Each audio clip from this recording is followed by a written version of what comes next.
आज का हमारा टॉपिक है भारतीय स्वतंत्रता अधिनियम 1947। तो भारतीय स्वतंत्रता अधिनियम 1947 ब्रिटिश सरकार की तरफ से पास किया गया अंतिम कानून है। क्या है? ब्रिटिश सरकार की तरफ से पास किया गया ये अंतिम कानून था। इसके बाद ब्रिटिश सरकार की तरफ से कोई भी कानून पास नहीं किया गया। तो आज हम देखेंगे कि भारतीय स्वतंत्रता अधिनियम 1947 के प्रमुख बिंदु क्या हैं, इस अधिनियम में क्या क्या कहा गया है। तो इसके प्रमुख बिंदु को हम देख लेते हैं। ये रहे इसकी कुछ टॉपिक्स।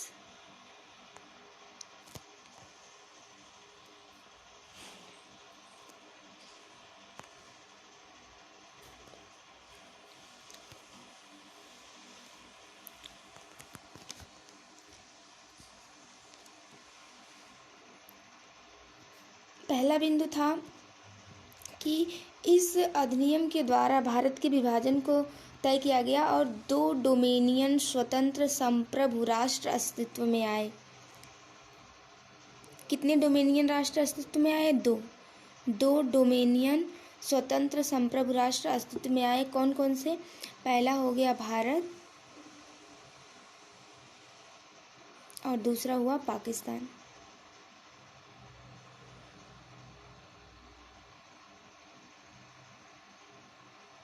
पहला हुआ भारत और दूसरा पाकिस्तान।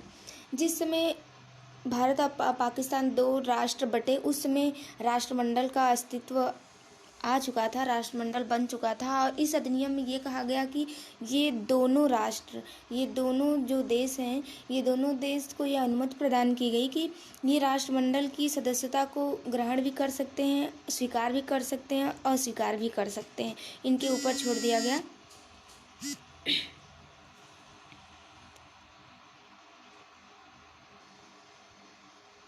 दूसरा इसका जो बिंदु था, दूसरी जो उसकी टॉपिक थी, वो है कि इस अधिनियम के द्वारा भारत में ब्रिटिश राज समाप्त कर। कौन सा राज्य समाप्त कर? ब्रिटिश राज समाप्त करके 15 अगस्त 1947 15 अगस्त 1947 को स्वतंत्रता प्रदान करने का प्रावधान किया गया इस अधिनियम के द्वारा। और इसकी तीसरी पॉइंट जो है वो है तीसरी पॉइंट में इस अधिनियम के द्वारा वायसराय का पद, किसका पद?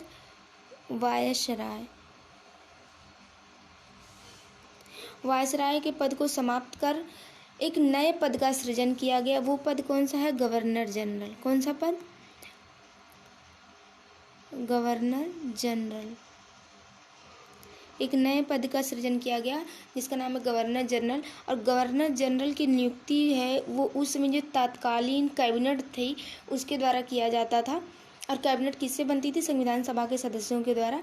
तो गवर्नर जनरल की जो नियुक्ति है वो तत्कालीन कैबिनेट के द्वारा किया गया। और जिस समय भारत आज़ाद हुआ तो भारत में आज़ादी के समय जो बने थे गवर्नर जनरल वे थे माउंटबेटन। कौन बने थे? माउंटबेटन।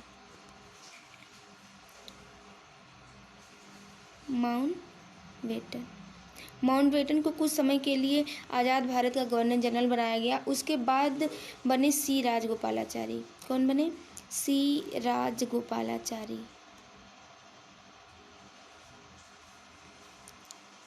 राजगोपालाचारी को क्या बनाया गया?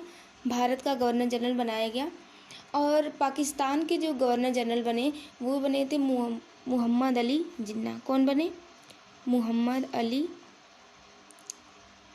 जिन्ना ने गवर्नर जनरल का पद प्राप्त करना स्वीकार किया, जबकि उन्होंने पीएम का पद नहीं लिया। और उस समय जो पाकिस्तान के पीएम बने थे वे बने थे लियाकत अली। कौन बने? लियाकत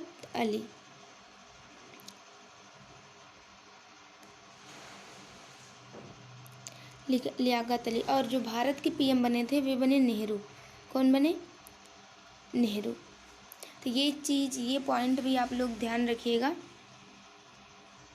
और इसकी जो तीसरा पॉइंट यह कहा गया इस अधिनियम में कि दोनों देशों की जो संविधान सभा है उनको संविधान तैयार करने की अनुमति प्रदान की गई, यानी अधिकार दिया गया। क्या तैयार करने का? संविधान। दोनों देशों की संविधान सभा को संविधान तैयार करने का अधिकार दिया गया। और इसके साथ ही साथ संविधान सभा को यह भी अधिकार दिया गया कि जो पुराने ब्रिटिश कानून हैं उनको संविधान सभा क्या कर सकती है, समाप्त कर सकती है। जो पुराने ब्रिटिश कानून हैं उसको संविधान सभा समाप्त कर सकती है। ये भी प्रावधान भारतीय स्वतंत्रता अधिनियम 1947 में किया गया। और इसका जो 4th पॉइंट था,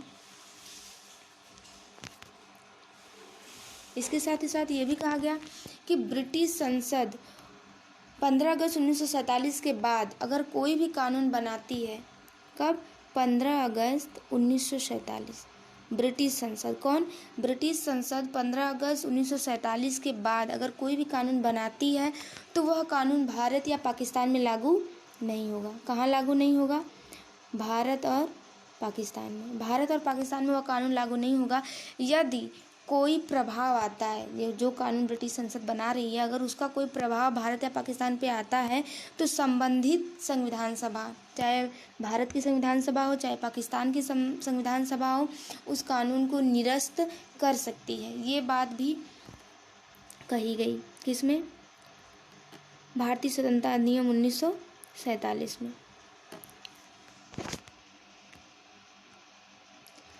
इसके आगे 5वीं पॉइंट इसमें कही गई कि जो भारत सचिव का पद था, जो ब्रिटेन में बैठता था, भारत सचिव के पद को भी क्या कर दिया गया, समाप्त कर दिया गया। भारत सचिव के पद को किसके तहत समाप्त किया गया, भारतीय स्वतंत्रता अधिनियम 1947, भारतीय स्वतंत्रता अधिनियम 1947 के तहत भारत सचिव के पद को समाप्त कर दिया गया।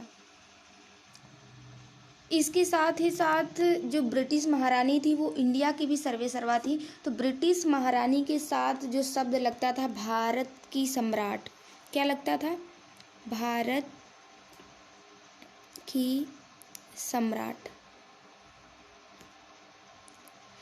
भारत की सम्राट शब्द लगता था ब्रिटिश महारानी के साथ। इस शब्द को भी क्या कर दिया गया, समाप्त कर दिया गया।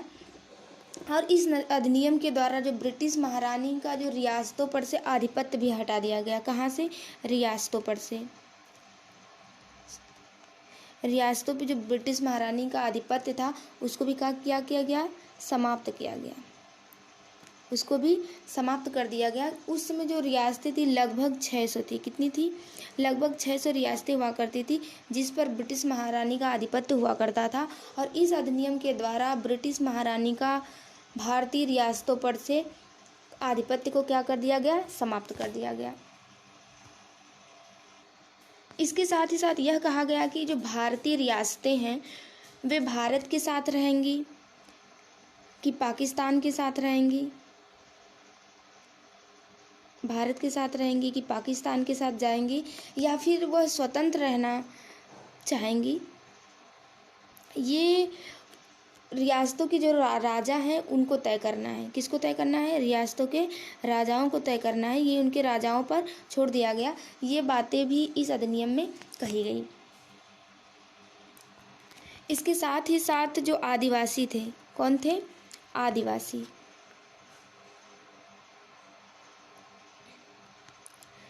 आदिवासियों के साथ भी ब्रिटिश सरकार ने कुछ समझौते कर रखे थे। तो ये समझौते भी इस अधिनियम के द्वारा समाप्त कर दिए गए। जो समझौते ब्रिटिश सरकार ने आदिवासियों के साथ किए थे वे समझौते भी भारत शासन अधिनियम 1947 के द्वारा क्या कर दिए गए, समाप्त कर दिए गए।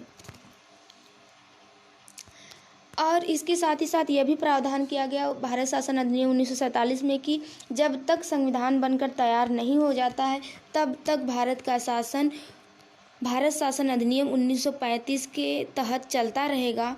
और संविधान बनने तक अगर किसी छोटे कानून की आवश्यकता पड़ती है तो जो संविधान सभा संविधान तैयार कर रही है वो संबंधित देशों के संदर्भ में कानून बना सकती है। क्या कर सकती है, कानून बना सकती है। यह भी प्रावधान भारत शासन अधिनियम 1947 में किया गया। कभी कभी भारत शासन अधिनियम 1947 के कुछ सकारात्मक और नकारात्मक पक्ष भी पूछ लेते हैं कि भारत शासन अधिनियम 1947 के सकारात्मक पक्ष क्या हैं, नकारात्मक पक्ष क्या हैं। तो इसके बारे में हम कुछ जान लेते हैं। तो भारत शासन अधिनियम की जो सकारात्मक पक्ष हैं, पहले हम सकारात्मक पक्ष को जानते हैं।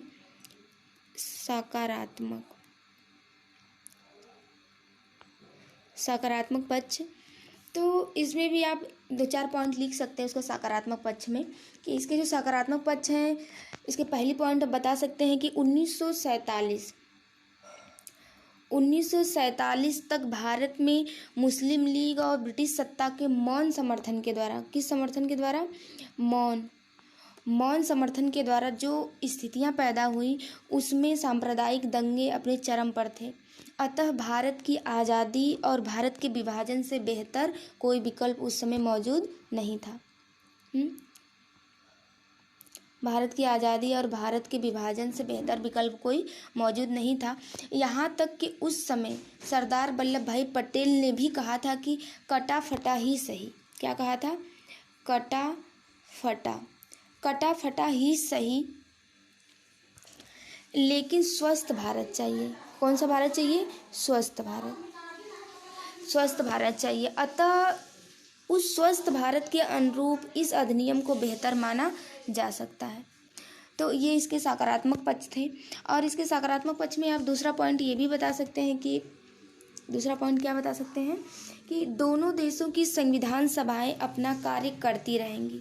इतने ज़्यादा दंगे उस समय हो रहे थे, लेकिन संविधान सभा के कार्य को रोका नहीं गया इस अधिनियम के द्वारा, और कहा गया कि दोनों देशों की जो संविधान सभाएं हैं वो अपना कार्य क्या करेंगी? करती रहेंगी अपने कार्य को। और जो ब्रिटिश कानून बना हुआ है, अगर वो हेल्पफुल नहीं है भारत के लिए, तो उसे संविधान सभाएं रद्द भी कर सकती हैं और नए कानून बना सकती हैं अपने देश के लिए। ये भी काम कहा गया, इसमें बताया गया। तो ये इसके क्या है? सकारात्मक पक्ष हैं। तीसरा आप सकारात्मक पक्ष में बता सकते हैं, तीसरा कि द्विराष्ट्र। कौन से राष्ट्र? द्विराष्ट्र के सिद्धांत को स्वीकार नहीं किया गया इस अधिनियम के द्वारा। माउंटबेटन योजना के आधार पर भारत का विभाजन और आज़ादी हुई थी, जिसको कानूनी रूप भारतीय शासन अधिनियम 1947 के द्वारा दिया गया। द्विराष्ट्र का जो सिद्धांत है वे मोहम्मद अली जिन्ना लाए थे द्विराष्ट्र के सिद्धांत को, और इसको स्वीकार नहीं किया गया था इस अधिनियम के द्वारा। यहाँ पे द्विराष्ट्र का तात्पर्य यह है कि मोहम्मद अली जिन्ना ने कहा था कि हिंदू और मुस्लिम दो अलग अलग संप्रदाय ही नहीं, बल्कि दो अलग अलग राष्ट्र हैं, और दो अलग अलग राष्ट्र एक ही राष्ट्र में नहीं रह सकते। तो जो भारत और पाकिस्तान का बंटवारा हुआ वो द्विराष्ट्र के सिद्धांत पे नहीं हुआ, जबकि माउंटबेटन योजना के तहत हुआ। इसीलिए भारत जो है वो पूरी तरह हिंदू राष्ट्र न बन सका, और जो पाकिस्तान है वो पूरी तरह से मुस्लिम राष्ट्र नहीं बन सका। ये इसके सकारात्मक पॉइंट हैं, और इसके साथ ही साथ हम इसके नकारात्मक पॉइंट भी देख लेते हैं।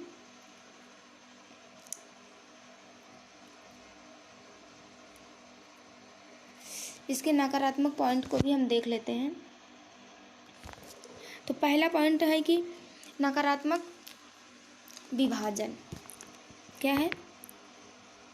विभाजन। इस नकारात्मक पॉइंट में आप बता सकते हैं कि इस अधिनियम के द्वारा, भारत शासन अधिनियम 1947 के द्वारा भारत के विभाजन को रोका नहीं जा सका। ये इसका नकारात्मक बिंदु है। और दूसरा ये नकारात्मक पॉइंट ये है कि रियासतों के संदर्भ में बातें स्पष्ट नहीं कही गई थी। उसमें ये कहा गया कि जो भारतीय रियासतें हैं वो चाहे तो भारत के साथ रह सकती हैं, चाहे तो पाकिस्तान के साथ रह सकती हैं, चाहे तो स्वतंत्र रह सकती हैं। इसमें स्पष्ट ये नहीं कहा गया कि भारत की रियासतों को दोनों देशों के साथ ही जाना है। तो ये इसके कुछ नकारात्मक बिंदु ही रहे हैं। अतः स्पष्ट है कि भारतीय स्वतंत्रता अधिनियम 1947 की कुछ सीमाएं अवश्य थी, परंतु फिर भी तत्कालीन परिस्थितियों में बेहतर विकल्प यही था। अतः इसे इसी दृष्टिकोण से देखा जाना चाहिए। तो ये रहा हमारा आज का पॉइंट, भारत शासन अधिनियम 1947। कल हम मिलेंगे नए टॉपिक के साथ, तब तक के लिए धन्यवाद।